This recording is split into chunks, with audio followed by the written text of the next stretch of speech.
కర్నూలు జిల్లా గండికోటలో ఇంటర్ విద్యార్థి హత్య మిస్టరీ వేడటం లేదు. సాంకేతికమైన ఆధారాలు, హత్యకు గల కారణాలు తెలియకపోవడంతో పోలీసులు వివిధ కోణాల్లో దర్యాప్తు చేస్తూ ఉన్నారు. అసలు కోట లోపల ఏం జరిగింది అనేది కూడా 4 రోజులైనా పోలీసులకు అంతు చిక్కడం లేదు. విద్యార్థిని హింసించి చంపారని మాత్రం పోలీసులు నిర్ధారణకు వచ్చారు. విద్యార్థిని కుటుంబం సభ్యులతో పాటు హత్య జరిగిన రోజున గండికోట వైపు వచ్చిన వారిని సైతం ప్రశ్నించేందుకు పోలీసులు సిద్ధమవుతున్నారు. ఇందుకోసం మరోసారి పోలీసులు సీసీటీవీ ఫుటేజ్ను పరిశీలిస్తున్నారు. మొదట ప్రియుడు లోకేష్ ఆ యువతని గండికోటకు తీసుకువెళ్లి అక్కడ ఓ లాడ్జిలో 2 గంటల పాటు ఉన్నట్లు సీసీ ఫుటేజ్లో రికార్డైంది. దీంతో యువతి హత్యలో ప్రియుడు హస్తం లేదని డీఐజీ స్పష్టం చేశారు.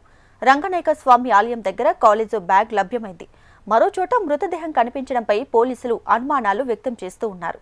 అయితే అమ్మాయిని ఆలయం వెనుకకు తీసుకువెళ్లి హత్య చేశారా, లేక ఎక్కడైనా చంపి ఆలయం వెనుకనున్న ముళ్ల పొదల్లో వేశారా అన్న కోణంలోనూ విచారణ కొనసాగిస్తున్నారు పోలీసులు.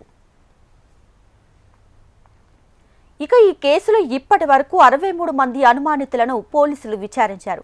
వీరిలో మృతురాలి పెద్దనాన్న కుమారుడు సురేంద్ర, ఆమె చిన్నాన్నను ప్రత్యేకంగా విచారించి వారి సెల్ ఫోన్లు స్వాధీనం చేసుకున్నారు. పరువు హత్య కోణంలో కుటుంబ సభ్యులను కూడా పోలీసులు విచారిస్తున్నారు.